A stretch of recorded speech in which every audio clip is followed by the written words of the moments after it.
Hello, this is David Nelson, and this is the second episode of our Celebrate Aging Roadshow. Today we're going to be interviewing a fine young man by the name of Greg Smith, who is the CEO of a e-learning platform called Thinkific.com. I highly recommend it. I use it for a learning platform that I'm creating right now, and I need a lot of help to do that, and I'm hoping Greg will help me. I knew I'd grab him. So the point of today's show, though, to carry on from our first show, is that in the first show we were talking about the need for compassion as we go forward in business and in personal life. Today's theme is going to be about stress reduction, stress management. I've started a number of companies, and I'm starting two at this point, and it's sponsored by our for-profit company, which is at dementiacoaching.net. And where people can look this up outside of the Fayetteville area would be on YouTube on our Compassionate Warrior Tribe channel. That's where that's at. So, Greg, let's get this started. You started Thinkific about 5 years ago, and I know that you were a securities lawyer, and you went from a securities lawyer to CEO starting this.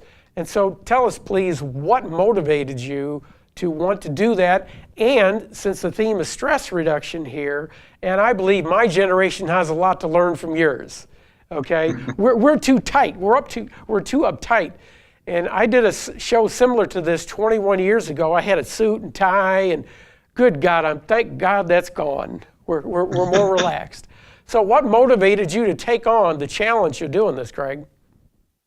Well, it was really, for Thinkific being the course platform, it was really about solving my own problem. So I had my own online course that I'd had always as a side project and kind of a hobby.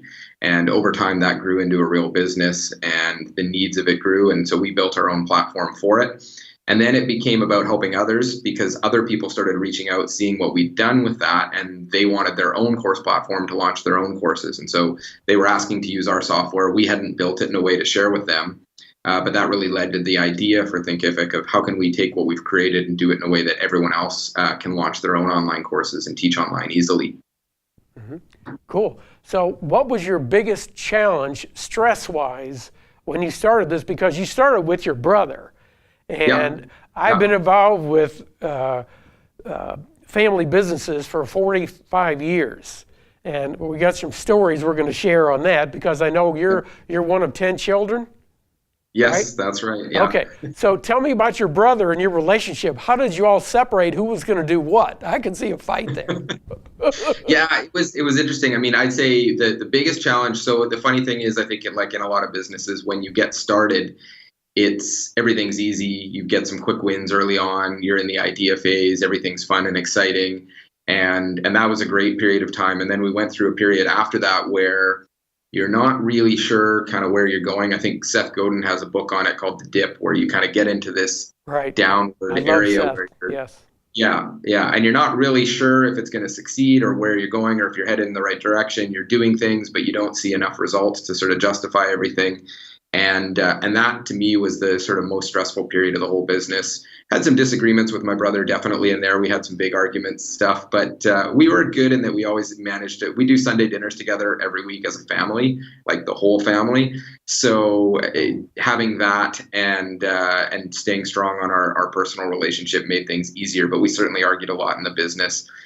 Then everything started to turn around, started going really, really well. And then on top of that, my brother actually went to a weekend hackathon where he created another mini product, put it out there, and within a few months they had 100,000 people using it. So he actually went off and launched his own company, and now we just advise and help each other, and it's a really great relationship where he's sort of captaining his ship and I've got mine. Cool, I love that. But I got to ask you, the funny connection that you and I have. Okay, you're one of 10, I'm one of 8. I'm the oldest. So where do you fit in the family? And did the family give you a lot of free advice? Well, I'm the oldest of 4, and then my dad remarried and she already had 6. So that's where the 10 came in. So it's kind of like the Brady Bunch. So I'm in the middle of the pack now. And yeah, I get advice solicited and unsolicited from all over the family. I can imagine. Now, I got to ask you, with regard to stress and your dad, because I remember reading some information about you that he's a physician. What kind of physician? And you said he's an entrepreneur. So is that where some of your entrepreneurial spirit came from?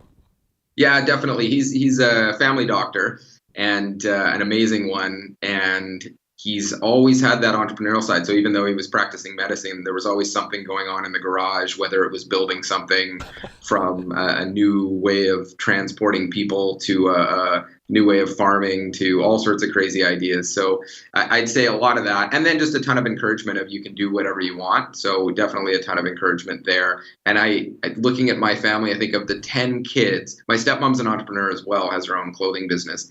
And I'd say, so of the 10 kids, I think there's only 2 of us left who have an employer. All of the rest of us are sort of self-employed or don't have a boss in some way or another, or started their own business. So there's definitely been a lot of family influence there. So that sounds like a personality thing to me, that you all prefer to be independent and free. Possibly, yeah. Maybe we're just all unemployable. That could be the other side. Well, that's my story, and I'm sticking to it. I agree. Yeah. So the online university that I'm starting is going to be a nonprofit organization, and the title of it is going to be Healthy Aging University. And I'm going to be interviewing CEOs and working with organizations all around the world. And I love the fact that we can do this from a studio here to start with, because you're in Vancouver, British Columbia. And just by way of letting people know where that's at, because I will admit most Americans are ignorant of geography. We don't even teach it in schools anymore. It's terrible. So tell people where you are in Vancouver there, and is that where you grew up? It's where I grew up. I was born in Calgary, which is about 10 hours east of here by car. Vancouver's just a little north of Seattle. It's where the 2010 Winter Olympics were, and a couple hours away from Whistler, the ski hill. Cool. Very good. Very good. So now, with your dad being a physician, you have been exposed to health and healthcare for a long time. So in terms of your own healthy aging, I'd like to ask people, as I'm first meeting them, what does that term mean to you? And having a doctor in the family as your dad, has that influenced how you think about aging? Well, I guess it means I get to call him frequently if there's any health concerns or issues or stuff. Which now it's mostly about my daughter and what's going on with her. If there's anything that comes up, especially as a first-time parent, every little rash is like, uh-oh, better call dad. But yeah, on the aging and the health side, I mean, for me, I think I have always had a fairly decent focus on just general health, whether it comes to nutrition or exercise or scheduling time for the right kind of activities, and naturally keeping stress low has always been a big thing for me. And I think, well, maybe not naturally, but I certainly have developed a system that works to keep stress largely out of my life. I've obviously, being a CEO and starting a family at the same time, and having gone through law school and practicing law, I've experienced all sorts of stressful periods. But somehow what I do seems to keep the stress away, and that's worked, I think, on the sort of healthy living side of things anyway. There you go. So you addressed part of that question. The other part is preparing for old age. Yes. Now, you're 39. In another year, bud, it's over. It's over when you turn 40. So have you thought about preparing that way? Well, I think I answered it in that I kind of just put my head in the sand. That's what I like about you. You're honest. So maybe that was unintentionally intentional of ignoring the question of preparing for old age, because I haven't been too ready to think about it. If I really think about how I do it, and I have thought about it to some extent, is I think I try and live life to some extent so that I'm really happy day to day, and recognizing we had a family friend at the age of 61 pass away a couple of days ago. Wow. And when those things happen, I do try and take the time to sort of sit and think, wow, that's young. And, for me, that's 22 years away which is still a ways, but I'd like to live past that. So when those things come and they happen, I really take a little bit of time to sit down and think, okay, what if that happened to me tomorrow or 5 years from now? And I find just going through that exercise helps me reprioritize things and make sure that I'm living a way where I am somewhat prepared for it. I like that answer because that leads into what I was going to say. I've been a runner for 40 years. And when I was a kid, when I started running at the age of 24, and I'm now 63, one of the most famous doctors in America was a guy by the name of Fix, and his office and practice was out of Dallas, and he fell over dead at the age of 56 running a marathon. So I said, well, let's cut out the marathons. So I've stuck to 3 miles, and I live out on a lake, and all the older people that live around me all call me a superhero, and I said, well, it's not a superhero if you've been doing it for 40 years. So I believe you're a hiker, so do you get out in nature much? Do you use that as a stress reduction technique, or what do you do personally? Yeah, I do a fair amount of hiking. I used to do a lot more. I do a little bit less now, and hoping to get into it more now with the family. My wife does a lot of hiking. We actually have a thing called the Grouse Grind nearby, which is a hike that, depending on who you are, will take you anywhere from half an hour to 2 hours plus. It's a kilometer, which is 2.2 mile vertical gain. No, it's the other way around. The other way around. 1 mile is 2.2 kilometers. So, roughly half a mile vertical gain. And my wife's gone up it in under 40 minutes. So she's the quick one. I'm a little slower than her, but it's basically Stairmaster in the woods. So we used to do that every week together, or a couple of times a week, and just starting to get back into that. And I've got the backpack now, so I can put the little one on the pack and carry some extra weight up the hill, which slows my time down a bit. Yeah, I love that. Oh, you're so good. You lead into my next question, is how do you, the thing is, when I was your age, the hardest thing for me was to balance family with business needs. Yeah. And so how do you do that? Do you have any practical tips for younger people and older?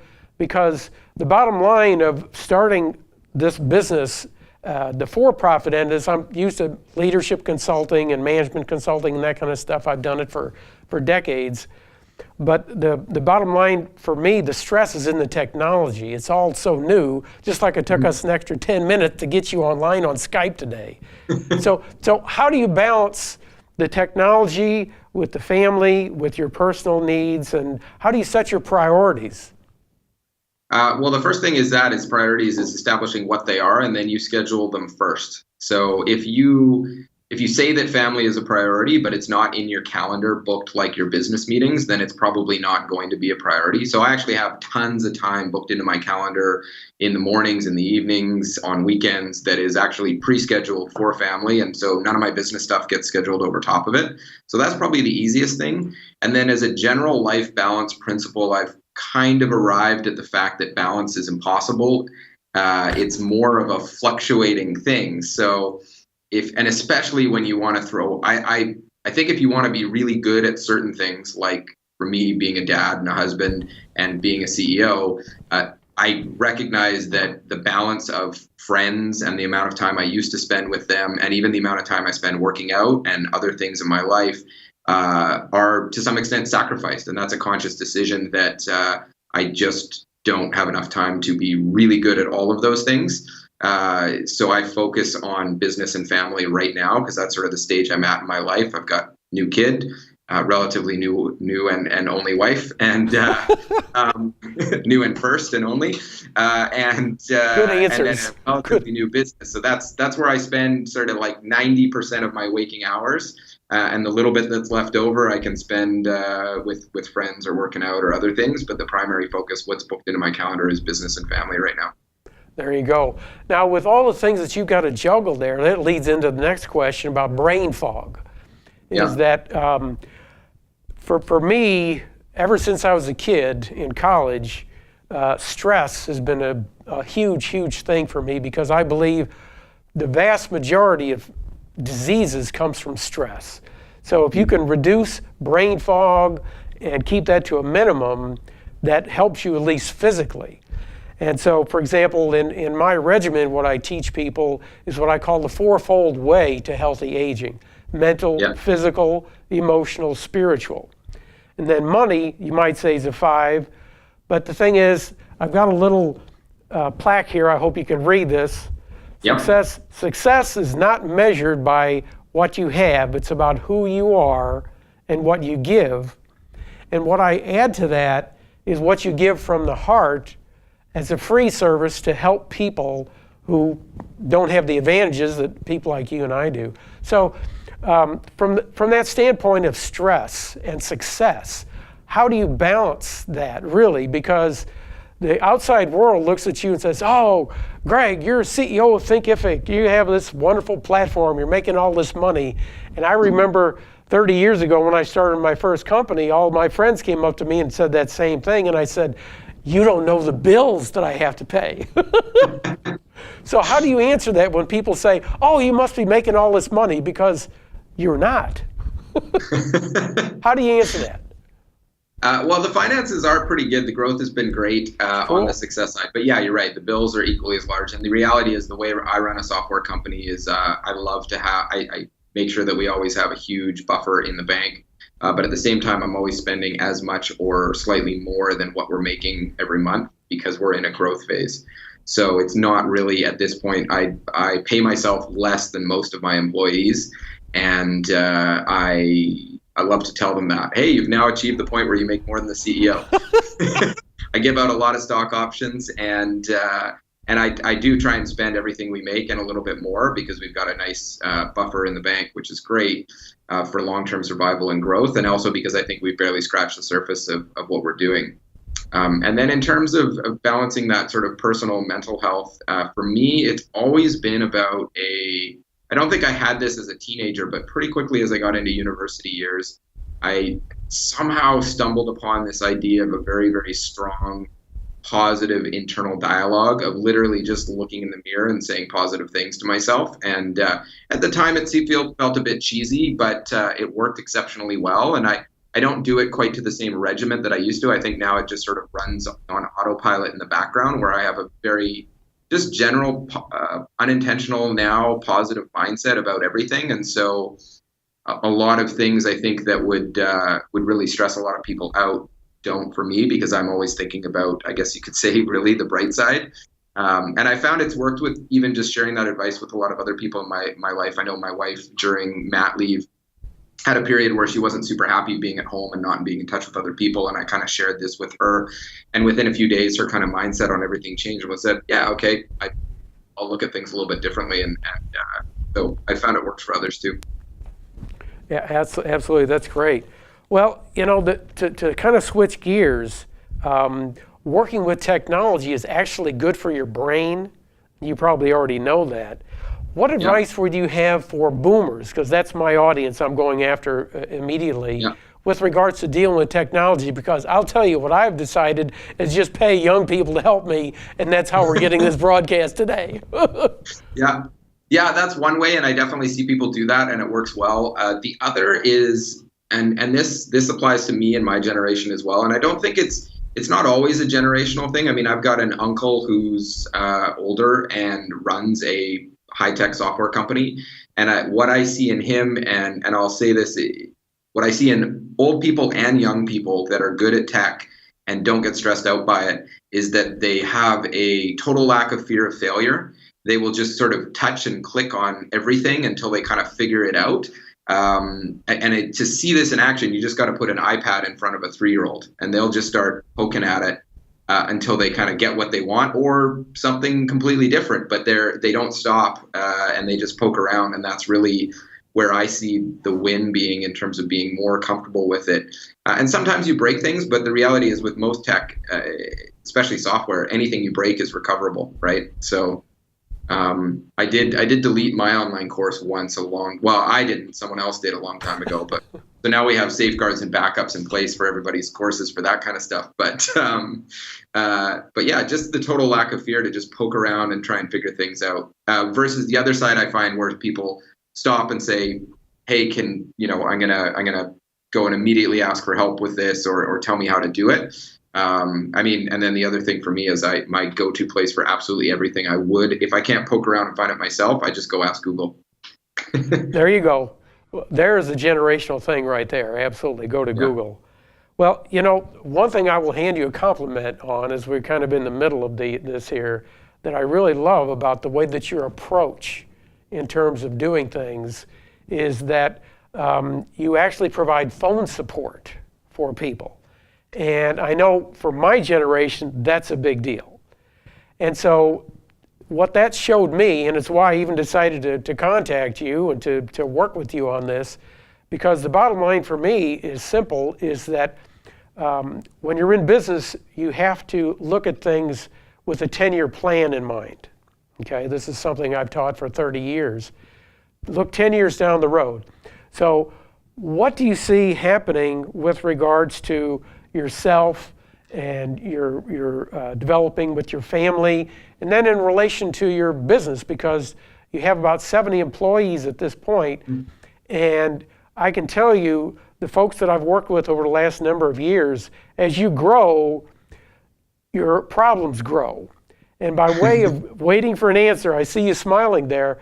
I remember when I was 17 years old, I grew up in an entrepreneurial family too. My grandfather had an asphalt paving business, and I grew up in the St. Louis area, even though I was born in London, England. But ended up in St. Louis, that's where my parents are from, so they moved back home after the Korean War. But I remember sitting down with Grandpa at the age of 17, and he wanted to sell his business. And I was kind of a little arrogant, so I said, Grandpa, sell me the dang business. Just sell it to me. And I knew it was worth about $300,000 to $350,000 at that point, and that was 1971. That was a significant amount of money back then. Yeah. But Grandpa, he was tough. He would have beat the hell out of John Wayne. So I knew when he said something, this is the way it is. I love my grandpa's answer though. He said, David, how much money do you have? I said, I'm 17. What, you know better than that. And he says, well, I want cash out of the business. And I said, well, I know what that means then. Thanks, Gramps. I appreciate that. But you know what was really cool, to make this a short story, is he sold the business for cash, and 71 was a long time ago, but we had an oil crisis, and the value of his business went down, and so he got all the cash out before everything went down. Good lesson, right? Yeah. Yeah. So the bottom line with you with regards to 10 years down the road, do you see yourself still owning this? What kind of culture do you want to have in your company? How do you make that something that's as stress-free as you are? Because I love your attitude and approach to life. And my generation really needs to pay attention to what we're talking about right now, because we're too uptight. I'll just speak for my generation. We're too damn uptight. Take it easy, guys. Relax. Take a chill pill. So what is it that you think that will be the determining factor, whether you keep the business, sell it, or how are you going to do it, and how are you going to grow? Because my grandpa had one little crew, and he taught me, just go with the people that you know. As you grow, it's going to add a lot of problems. So how do you prepare for that and stay calm? Yeah, well, lots packed in there. I'd say on the 10-year side of things and selling the business, have any plans to sell it. I love what we're doing. I think everybody here loves what we're doing. We're growing it for the long term. Of course, you can never say someone comes along 5 years from now and puts the right offer in front of us, then that might be something we'd consider, of course. But even then, I love what we're doing so much. I'd love to stick around and stay on, even if we did sell it, which usually acquirers are interested in doing. So there's no direct plan. We're not building it. I think when you build a company to sell, you end up building a very different company. Exactly. We're building it for the long haul and Exactly. trying to support our clients for the long haul. And then on the culture side of things, we've put a ton of effort and energy. We got into things called the Rockefeller Habits early on when we were only about 7 people, and have really been and that was from J.D. Rockefeller and Standard Oil, and have really put a lot of those habits and things in place here at Thinkific. And so we have a pretty strong culture. It's well defined, a lot of focus on things like helping others and succeeding together, both internally and for our clients. Equality and integrity. Integrity and ethics is a big one for us, and it's interesting how you see these things being applied in that we have our set of core values and culture, but the rule is if we're not living it, it's not aspirational. It actually has to be in our DNA. And if we're not willing to hire and fire and lose money over the values, like there are times when a value decision comes up, whether you can be ethical and follow integrity, or go this way and make more money and sacrifice some of your ethics. And we always go down the path of our core values. And I think as long as you're willing to keep making those sacrifices to maintain your core values, you can stay on track. So we want to keep the values that we have now and just push that 10 years out. That makes a lot of sense. Well, there's an old phrase in management from Peter Drucker, old guy, really old guy, that he says, you hire people for what they know, you fire them for who they are. I'll let that think in. Try and hire for who they are, or figure that out during the hiring process. There you go. So the reason I bring that up is that why I like your company and why I'm going to help you grow, even if I don't get paid for it, is very simple. Is that's the point of the nonprofit that we're putting together, because we're creating a new paradigm for health for average folks. That if you can start to think and prepare for success, start preparing for your older age, have some goals. The statistics are that only 5 out of 100 at the age of 65 will be financially self-sufficient. One of the goals, our core value for the organization that we're building, is to help people to become financially self-sufficient. So I love your idea of giving out stock to employees, because that's how Walmart became what they were, right? And that makes a lot of sense. So in terms of your going forward and developing your culture, I would ask you to think about one word that would describe your culture. What is your first value? Because I know mine is integrity. I sense that out of you. So would that be your first or second or what? It's interesting. So we have a number of them. So it's always tough to distill it into one word. I'd probably say, if I'm really being honest about what it is, personally, integrity is big, but as a company, it's probably team. Just in that, whether it's the team attitude of the people who work here, or the way we see the clients we work with as part of the team and really help them succeed together. A lot of everything I see around here is really about driving people to succeed together. So team would probably be the word that sums up ours. I love it. Well, as we come to a close here, I want to close with regards to the culture thing, because the whole point of business for me is about building relationships that lead to building community. And so what I teach is a giving culture, and everything that you described there is a giving culture within your team. So you're doing a good job, doing a real good job. So give us some final thoughts, and I'm going to give some final thoughts with regards to what is the main thing that you see older people can do to help themselves to kind of chill out and understand your generation. What is it we're missing about your generation? Leave us with that thought. Well, if it's to help people chill out, I'd say anytime you're trying to make a change, start really small, 5 minutes a day. If I'm trying to, get back to the gym, I don't start with, I'm going to go an hour every day or 2 hours twice a week. I start with just something 5 minutes a day, even if it's just doing quick push-ups in the living room, because then it starts to build that habit and you can go from there. So if it's about change and stress reduction, that's what I would go with. In terms of our generation, that's a tough one, because I'm in it in terms of mine. I don't know that we're all that different. I see people across all the generational lines that have all the different characteristics. So I'd maybe just say that we're not all that different. Cool. I love it. That's a great way. And what I'll close with in the last minute here with regard to stress for people to think about, and I like to leave a closing thought with every interview, is that stress can be good, bad, positive, negative. The good stress is what you give to yourself. Because if you give it to yourself, you can always take it away, right? So that's the thing. And with regard to the healthy aging, it's all about making choices, good choices versus bad choices, good habits versus bad habits. And for me, the point of what we're doing with Healthy Aging University is to set it up as a dream lab. That's what we want people to think about. What are their dreams? How do they go forward with it? And do it in a way that's balanced. So thank you, Greg, and thank you, Vic. And I look forward to talking with you and working with you and helping you grow your business. Thank you. Thanks, David. Appreciate it. Thanks.